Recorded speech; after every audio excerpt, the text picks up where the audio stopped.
Matt, we have here another good solid name, Yevgeny Prigozhin.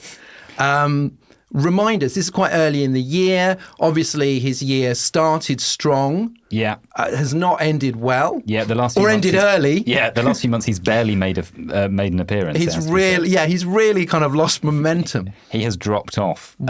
Why? Why did his star fall? Well, I think probably it's fair to say that he's the winner of the Fuck Around and Find Out prize. Of 2023. He was the name that we all had to learn how to say.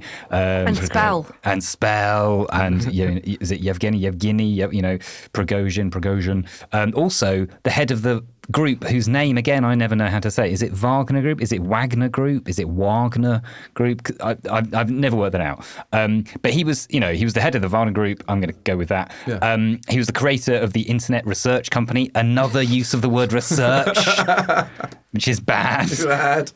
Which sounds good, doesn't it? The Internet Research Company. And in fact, do they research the internet? Yeah, well, it's great. The Northern Internet Research Company. Basically a massive troll farm. They were responsible for many of the sort of various dodgy things happening in the 2016 election in the US.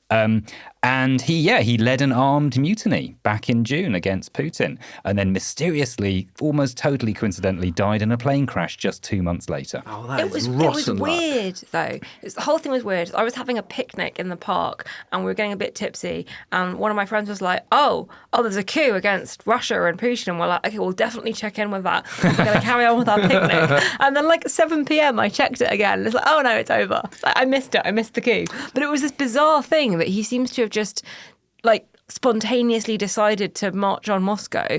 And I don't know very much about Russian geopolitics. There's this thing that happens where something happens on Twitter and suddenly everyone is an expert on Russian geopolitics. I am not. But I think I would have been able to tell you that if you are going to launch a military coup against Vladimir Putin, it's you win or you die, right? You come at the king, you better not miss. It's that. So it's not like, I gave it a shot. That is literally what it was. You've got to give me credit. And then he went off to... back to work.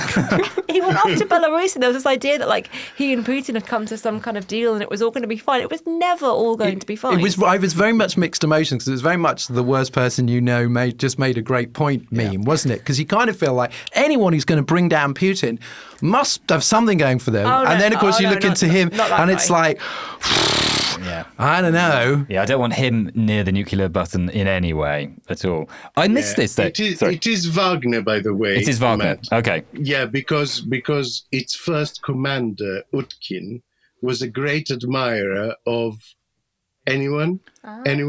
The Hitler. Nazi guy. I was going to say, you know who else liked Wagner? Yeah, okay, good. It is named after the composer. Right. Oh, I didn't. Oh, okay. So that is Hitler's 4th appearance in the podcast. There's going to be another one because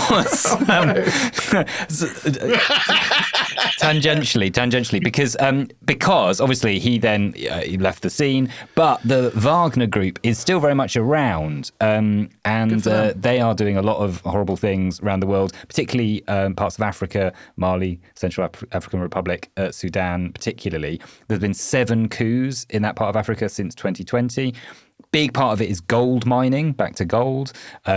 Apparently, they're spending so much time in that part of Africa, they started calling themselves the Africa Corps after the Nazis. So after the Rommel army from the Second World War. So gold is... gold is obviously the theme of the episode. Well, gold is important for Russia because of sanctions. And they're putting a huge amount of effort into getting more and more gold out of these mines because they can then get around sanctions because everyone needs gold. That's interesting the way that Russell Brand promotes. Are you saying that he's the next head of the Wagner sanction-free Group? precious metals. I'm just saying, it's interesting. Can I just one quick thing, which I hadn't heard this until I looked into it again today, but Putin said a couple of months ago after Prigozhin died, he said it's possible that the way he died would have that grenades may have been detonated whilst being handled by Wagner mercenaries who were drinking or using cocaine stupidly on the plane. Unfortunately, he said, no examination was carried out for the presence of alcohol or drugs in the blood of the victims. In my view, this should have been carried out, but it wasn't. Oh man, what a shame. Really missed it. We missed it. Yeah. It's a bit like all the falling out of windows. Yeah. It just seems to be probably there should be something about what neurologically connects, poor balance and the mishandling of grenades with opposition to the great leader Vladimir Putin. Yeah. Because there must be something medical. If I ever, took, and I'm not saying I would ever do this, but if I ever took on Putin in a coup, I think I would spend the rest of my life lying on the ground, never getting on a plane, never getting anywhere near a window. That's key. But there was a conspiracy theory that it wasn't him on the plane and that it was somebody else. And this is actually very useful for him because now everyone thinks he's dead. He can change his name, get plastic surgery, and disappear. So I'm just going to throw that out there for those who want a little bit of balance. That sounds totally legit. I will subscribe to your YouTube channel.